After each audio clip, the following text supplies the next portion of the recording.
ತಮಿಳುನಾಡಿಗೆ ಕಾವೇರಿ ನೀರು ಬಿಡುಗಡೆಗೆ ವ್ಯಾಪಕ ವಿರೋಧ ವ್ಯಕ್ತವಾಗುತ್ತಿದ್ದು ಮಾಜಿ ಪ್ರಧಾನಿ ದೇವೇಗೌಡ ಕೆಆರ್ಎಸ್ಗೆ ಆಗಮಿಸಿ ಡ್ಯಾಂನ ವೈಮಾನಿಕ ಸಮೀಕ್ಷೆ ನಡೆಸಿದ್ದಾರೆ. ಇನ್ನು ಅಧಿಕಾರಿಗಳ ಜೊತೆ ಈ ಸಂದರ್ಭದಲ್ಲಿ ಅವರು ಚರ್ಚೆಯನ್ನ ನಡೆಸಿದ್ದಾರೆ. ವಾಸ್ತವ ಅಂಶಗಳ ಬಗ್ಗೆ ಅಧ್ಯಯನ ನಡೆಸಿ ಸರ್ಕಾರಕ್ಕೆ ಸಲಹೆ ನೀಡುವುದಾಗಿ ತಿಳಿಸಿದರು. ಕೆಆರ್ಎಸ್ ಜೊತೆ ಕಾವೇರಿ ನದಿ ಪಾತ್ರದ ಇತರೆ ಡ್ಯಾಂಗಳ ಸಮೀಕ್ಷೆಯನ್ನು ಕೂಡ ದೇವೇಗೌಡ ನಡೆಸಲಿದ್ದಾರೆ.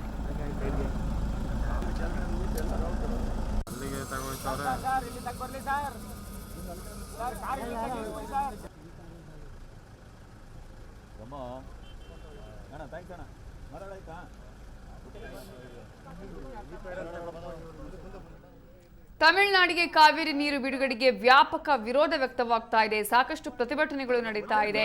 ಇಲ್ಲಿನ ಜನರಿಗೆ ಕುಡಿಯೋದಕ್ಕೆ ನೀರಿಲ್ಲ, ಬೆಳೆಗೆ ನೀರಿಲ್ಲ ಅನ್ನುವಂತಹ ನಿಟ್ಟಿನಲ್ಲಿ ತಮಿಳುನಾಡಿಗೆ ನೀರು ಬಿಡುಗಡೆ ಮಾಡುವುದನ್ನ ವಿರೋಧಿಸಿ ಈಗ ಸಾಕಷ್ಟು ಆಕ್ರೋಶ ವ್ಯಕ್ತವಾಗ್ತಾ ಇದೆ. ಈ ಹಿನ್ನೆಲೆಯಲ್ಲಿ ಮಾಜಿ ಪ್ರಧಾನಿ ದೇವೇಗೌಡ ಅವರು ಕೆಆರ್ಎಸ್ಗೆ ಆಗಮಿಸಿದ್ದಾರೆ. ಡ್ಯಾಂನ ವೈಮಾನಿಕ ಸಮೀಕ್ಷೆಯನ್ನು ಕೂಡ ಅವರು ಈ ಸಂದರ್ಭದಲ್ಲಿ ನಡೆಸಿದ್ದಾರೆ. ಇನ್ನು ಅಧಿಕಾರಿಗಳ ಜೊತೆ ಈ ಸಂದರ್ಭದಲ್ಲಿ ಚರ್ಚೆಯನ್ನ ನಡೆಸಿ ವಾಸ್ತವ ಅಂಶಗಳ ಬಗ್ಗೆ ಅಧ್ಯಯನ ಸರ್ಕಾರಕ್ಕೆ ಸಲಹೆ ನೀಡುವುದಾಗಿ ಕೂಡ ತಿಳಿಸಿದ್ದಾರೆ. ಇದರ ಬಗ್ಗೆ ಡೀಟೇಲ್ಸ್ ಕೊಡೋದಕ್ಕೆ ನಮ್ಮ ರಿಪೋರ್ಟರ್ ರವಿ ಪಾಂಡವಪುರ ಈಗ ಫೋನ್ ಸಂಪರ್ಕದಲ್ಲಿದ್ದಾರೆ. ರವಿ, ಈಗಾಗಲೇ ಸಾಕಷ್ಟು ದಿನಗಳಿಂದ ಪ್ರತಿಭಟನೆ ನಡೀತಾ ಇದೆ. ಈಗ ದೇವೇಗೌಡರು ವೈಮಾನಿಕ ಸಮೀಕ್ಷೆಯನ್ನು ಕೂಡ ನಡೆಸಿದ್ದಾರೆ. ಸೊ ಈ ಸಂದರ್ಭದಲ್ಲಿ ಕಂಡುವಂತಹ ಅಂಶಗಳ ಬಗ್ಗೆ ಸರ್ಕಾರಕ್ಕೆ ಯಾವ ಮಾಹಿತಿ ತಿಳಿಸಲಿದ್ದಾರೆ?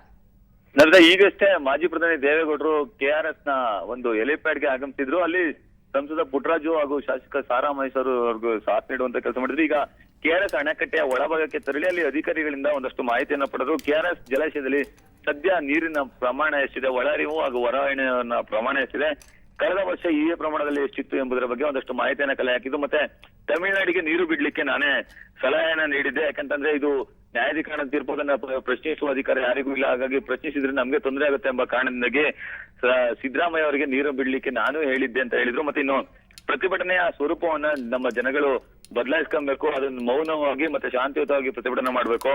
ಅವರಿಗೆ ತಿಥಿ ಮಾಡಿದ್ರೆ ಅಂದ್ರೆ ಜಯಲಲಿತಾರಿಗೆ ತಿಥಿ ಮಾಡುವ ಅಥವಾ ವಿಭಿನ್ನವಾಗಿ ಪ್ರತಿಭಟನೆ ಮಾಡಿದ್ರೆ ಏನು ಪ್ರಯೋಜನ ಇಲ್ಲ, ಆ ರೀತಿ ಮಾಡಿದ್ರೆ ನಮ್ಮ ತಿಥಿ ಮಾಡ್ತಾರೆ ಅಂತ ಹೇಳಿ ಅವರು ಹೇಳಿದ್ರು. ಮತ್ತೆ ಇನ್ನು ಜಲಾಶಯಗಳಾದಂತಹ ಕೆಆರ್ಎಸ್, ಕಬಿನಿ, ಆರಂಗಿ ಮತ್ತು ಹೇಮಾವತಿ ನಾಲ್ಕನ್ನು ಕೂಡ ವೈಮಾನಿಕವಾದ ಸಮೀಕ್ಷೆ ನಡೆಸಿ ಆ ಒಂದು ವೈಮಾನಿಕ ಸಮೀಕ್ಷೆಯ ವರದಿಯನ್ನ ಪ್ರಧಾನಿ ನರೇಂದ್ರ ಮೋದಿ ಹಾಗೂ ಸಿಎಂ ಸಿದ್ದರಾಮಯ್ಯ ಅವರಿಗೆ ತಿಳಿಸ್ತೇನೆ, ಮತ್ತೆ ಅವ್ರಿಗೆ ಮನವರಿಕೆ ಕೊಡುವಂತಹ ಕೆಲಸ ಮಾಡ್ತೇನೆ ಅಂತ ಹೇಳಿದ್ರು. ಇನ್ನು ಅಕ್ಟೋಬರ್ 18ರಂದು ನಡೆಯುವಂತಹ ಸುಪ್ರೀಂ ಕೋರ್ಟ್ ನ ಅಧಿಕೃತ ತೀರ್ಪಿದೆ, ಅದು ಎಲ್ಲದಕ್ಕೂ ಮಹತ್ವವಾಗುತ್ತೆ. ಆ ಒಂದು ತೀರ್ಪೆ ಮುಂದಿನ ದಿನಗಳಲ್ಲಿ ಭವಿಷ್ಯವನ್ನ ಬರೀತದೆ.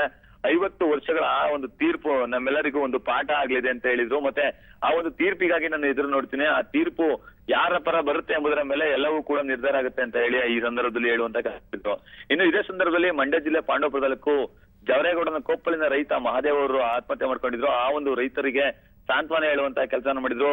ಜಿಲ್ಲೆಯ ರೈತರು ಯಾವುದೇ ಕಾರಣಕ್ಕೂ ಆತ್ಮಹತ್ಯೆಗೆ ಒಳಗಾಗಬಾರ್ದು ಅಂತ ಹೇಳಿ ಅವರು ಮನವಿಯನ್ನು ಮಾಡಿಕೊಳ್ಳುವಂತ ಕೆಲಸ ಮಾಡಿದ್ರು. ಮತ್ತೆ ಇನ್ನು ಈ ಭಾಗದ ಬೆಳೆಗಳಿಗೆ ಈಗಾಗಲೇ ಸಂಪೂರ್ಣವಾಗಿ ನಾಶವಾಗ್ತಿದೆ, ಹಾಗಾಗಿ ತತ್ಕ್ಷಣ ಸರ್ಕಾರ ಪರಿಹಾರನ ಘೋಷಿಸುವಂತ ಕೆಲಸವನ್ನ ಮಾಡಬೇಕು ಅಂತ ಹೇಳಿ ತಮ್ಮ ಮನವಿಯನ್ನ ಮಾಡಿದ್ರು. ನಮಿತಾ, ಓಕೆ, ಈಗಾಗಲೇ ವೈಮಾನಿಕ ಸಮೀಕ್ಷೆಯನ್ನ ಕೆಆರ್ಎಸ್ ಅಲ್ಲಿ ನಡೆಸಿದ್ದಾರೆ. ಇನ್ನು ಎಲ್ಲೆಲ್ಲಿ ಕೂಡ ಈ ಒಂದು ವೈಮಾನಿಕ ಸಮೀಕ್ಷೆಯನ್ನ ನಡೆಸುವವರಿದ್ದಾರೆ ಈ ಸಂದರ್ಭದಲ್ಲಿ? ರವಿ, ನಮಿತಾ, ಇದಾದ ಬಳಿಕ ಅವರು ಕಬಿನಿ ಜಲಾಶಯಕ್ಕೆ ತೆರಳ್ತಾರೆ. ಅಲ್ಲಿಂದ ನೇರವಾಗಿ ಆರಂಗಿ ಜಲಾಶಯಕ್ಕೆ ತೆರಳಿ ಅಲ್ಲಿಂದ ಹೇಮಾವತಿ ಜಲಾಶಯಕ್ಕೆ ತೆರಳಿ ಅಲ್ಲಿ ಅಂತ್ಯಗೊಳಿಸ್ತಾರೆ. ಇನ್ನು ಎಲ್ಲಾ ಜಲಾಶಯಗಳ ಒಟ್ಟು ನೀರಿನ ಮಟ್ಟ, ಈ ಒಳಹರಿವು, ಹೊರಹರಿವು ಮತ್ತೆ ಸಂಗ್ರಹ ಆಗಿರೋ ನೀರಿನ ಮಟ್ಟವನ್ನ ಅವಲೋಕಿಸಿ ಮತ್ತೆ ಮುಂದಿನ ದಿನಗಳಲ್ಲಿ ಕುಡಿಯುವ ನೀರು ಮತ್ತೆ ಈ ಒಂದು ವ್ಯವಸಾಯಕ್ಕೆ ಯಾವ ರೀತಿ ಅನುಕೂಲ ಕಲ್ಪಿಸಿಕೊಡ್ತಾರೆ ಎಂಬುದರ ಬಗ್ಗೆ ಒಂದಷ್ಟು ಸಲಹೆಗಳನ್ನ ಸರ್ಕಾರಕ್ಕೆ ಕೊಡ್ಲಿಕ್ಕೆ ಅವರು ಮುಂದಾಗ್ತಿದ್ದಾರೆ ಅಂತ. ಎಸ್ ಸರ್, ರವಿ, ನೀವು ಈಗಾಗಲೇ ಹೇಳಿದ್ರೆ ಅಧಿಕಾರಿಗಳ ಜೊತೆ ಕೂಡ ಅಲ್ಲಿ ಚರ್ಚೆಯನ್ನ ಮಾಡ್ತಾ ಇದ್ದಾರೆ ಅಂತ ಹೇಳಿ. ಹಾಗಾಗಿ 18ರಂದು ಬರುವಂತಹ ತೀರ್ಪಿನ ಬಗ್ಗೆ ಸರ್ಕಾರಕ್ಕೆ ಏನಾದರೂ ಸಲಹೆ ಸೂಚನೆಗಳನ್ನ ಕೊಡುವಂತಹ ನಿಟ್ಟಿನಲ್ಲಿ ಏನಾದರೂ ಮಾತುಕತೆ ನಡೆಸಿದ್ದಾರಾ ಹೇಗೆ, ಅಥವಾ ಮಾತುಕತೆ ನಡೆಸಲಿದ್ದಾರಾ ಹೇಗೆ? ನಮಿತಾ, ಖಂಡಿತವಾಗ್ಲೂ ನಮಿತಾ, ಏನಂತಂದ್ರೆ ಈಗಾಗಲೇ ಅವರು ಜಲಾಶಯದಲ್ಲಿನ ನೀರಿನ ಮಟ್ಟವನ್ನ ಅವಲೋಕಿಸಿದ್ದಾರೆ. ಇದು ಮುಂದಿನ ದಿನಗಳಲ್ಲಿ ರೈತರಿಗೆ ಯಾವ ರೀತಿ ಅನಾನುಕೂಲ ಆಗುತ್ತೆ ಮತ್ತೆ ಅನುಕೂಲ ಆಗುತ್ತೆ ಎಂಬುದರ ಬಗ್ಗೆ ಒಂದಷ್ಟು ಸಲಹೆಗಳನ್ನ ಪ್ರಧಾನಿ ನರೇಂದ್ರ ಮೋದಿ ಹಾಗೂ ಸಿಎಂ ಸಿದ್ದರಾಮಯ್ಯ ಅವರಿಗೆ ಕೊಡುವಂತಹ ಕೆಲಸವನ್ನ ಮಾಡ್ತೀನಿ ಅಂತ ಹೇಳಿ ಅವರು ಹೇಳ್ತಿದ್ದಾರೆ. ನಮಿತಾ, ಎಸ್, ಈಗಾಗಲೇ ಒಂದು ಕಡೆ ಈ ರೀತಿಯಾದಂತಹ ಪ್ರತಿಭಟನೆ ಸಾಗ್ತಾ ಇದೆ, ಇನ್ನೊಂದು ಕಡೆ ಆತ್ಮಹತ್ಯೆಗೆ ಶರಣಾಗ್ತಾ ಇರುವಂತದ್ದು ರೈತರು. ಸೊ ಈಗಾಗಲೇ ಅಲ್ಲಿ ಈಗ ಸದ್ಯಕ್ಕೆ ಯಾವ ರೀತಿಯಾದಂತಹ ಸಿಚುವೇಶನ್ ಇದೆ, ಹಾಗೇನೆ ಅವರ ಮನೆಗೆ ಏನಾದರೂ ಭೇಟಿ ಕೊಟ್ಟು ಸಾಂತ್ವನ ಹೇಳುವಂತ ಪ್ರಯತ್ನ ಆಯ್ತಾ? ಆತ್ಮಹತ್ಯೆ ಮಾಡ್ಕೊಂಡಂತಹ ರೈತನ ಮನೆಗೆ ಹೋಗಿ ನಮಿತಾ, ಕಾವೇರಿ ಕೊಳ್ಳದ ರೈತರ ಕಿಚ್ಚು ಇನ್ನೂ ಹೆಚ್ಚಾಗಿದೆ. ಪ್ರತಿದಿನ ಕೂಡ ಪ್ರತಿಭಟನೆಗಳು ಕೂಡ ಜೋರಾಗ್ತಿದೆ. ಯಾವುದೇ ಹಂತದಲ್ಲೂ ಕೂಡ ಅಂದ್ರೆ ಕಾವೇರಿ ನೀರನ್ನ ನಿಲ್ಲಿಸುವವರೆಗೂ ಕೂಡ ನಾವು ತಮ್ಮ ಹೋರಾಟವನ್ನ ನಿಲ್ಲಿಸ್ಲಿಕ್ಕಿಲ್ಲ ಅಂತ ಹೇಳಿ ಈ ಭಾಗದ ರೈತರು ಪ್ರತಿಭಟನೆಯನ್ನ ಮಾಡ್ತಾನೆ ಇದ್ದಾರೆ. ಇನ್ನು ಈ ಒಂದು ಭಾಗಕ್ಕೆ ಈಗಾಗಲೇ ಮಾಜಿ ಪ್ರಧಾನಿ ದೇವೇಗೌಡರು ಸೇರಿದಂತೆ ಮಾಜಿ ಸಿಎಂಗಳಾದ ಕುಮಾರಸ್ವಾಮಿ ಮತ್ತು ಯಡಿಯೂರಪ್ಪನವರು ಆಗಮಿಸಿ ಒಂದಷ್ಟು ಪರಿಶೀಲನೆ ನಡೆಸಿದ್ರು. ಮತ್ತೆ ರೈತರಿಗೆ ಆತ್ಮಹತ್ಯೆ ಮಾಡಿಕೊಳ್ಳಬೇಡಿ ಎಂಬ ಸಲಹೆಯನ್ನ ನೀಡುವಂತಹ ಕೆಲಸವನ್ನು ಮಾಡಿದ್ರು. ಇನ್ನು ರೈತರ ಜೊತೆ ನಾವಿದ್ದೇವೆ ಎಂಬ ಮಾತುಗಳನ್ನ ಹೇಳ್ತಾರೆ. ಆದ್ರೆ ರಾಜ್ಯ ಸರ್ಕಾರ ಈ ನಿಟ್ಟಿನಲ್ಲಿ ಒಂದು ಕ್ರಮವನ್ನು ಕೈಗೊಳ್ಳಬೇಕು ಮತ್ತೆ ಬೆಳೆಗಳಿಗೆ ಪರಿಹಾರವನ್ನು ಕೊಡಬೇಕು ಅಂತ ಹೇಳಿ ಈ ಭಾಗದ ರೈತರ ಆಗ್ರಹ ಆಗಿದೆ. ಇದಕ್ಕೆ ಮಾಜಿ ಪ್ರಧಾನಿಗಳು ಕೂಡ ದನಿಗೂಡಿಸಿದ್ದಾರೆ. ಈ ಎಲ್ಲಾ ಹೋರಾಟಗಳ ನಡುವೆಯೂ ಕೂಡ ಇವತ್ತು ದೇವೇಗೌಡರು ಜಲಾಶಯಗಳಿಗೆ ಭೇಟಿ ನೀಡಿ ಅಲ್ಲಿನ ಪರಿಸ್ಥಿತಿಗಳನ್ನ ಅವಲೋಕಿಸಿದರೆ ಮುಂದಿನ ದಿನಗಳಲ್ಲಿ ಅಂದ್ರೆ ರೈತರಿಗೆ ಅನುಕೂಲವಾದ ರೀತಿಯಲ್ಲಿ ನಾವು ಕ್ರಮವನ್ನು ಕೈಗೊಳ್ಳಿಕ್ಕೆ ಯಾವೆಲ್ಲ ಮಾತುಕತೆಗಳನ್ನ ನಡೆಸಬೇಕು ಆ ರೀತಿ ಮಾತುಕತೆಗಳನ್ನ ನಡೆಸಲಿಕ್ಕೆ ಈ ರೀತಿ ಸಮೀಕ್ಷೆಗೆ ಬಂದಿದ್ದೀವಿ. ಮತ್ತೆ ವಕೀಲ ನಾರಿಮನ್ ಜೊತೆ ಕೂಡ ನಾನು ಒಂದಷ್ಟು ಚರ್ಚೆಯನ್ನ ಮಾಡ್ತೀನಿ ಅಂತ ಹೇಳಿ ಅವರು ತಮ್ಮ ಮಾತುಗಳನ್ನ ಹೇಳ್ತಿದ್ರು. Namita, yes, thank you Ravi ಡೀಟೇಲ್ಸ್ಗೆ.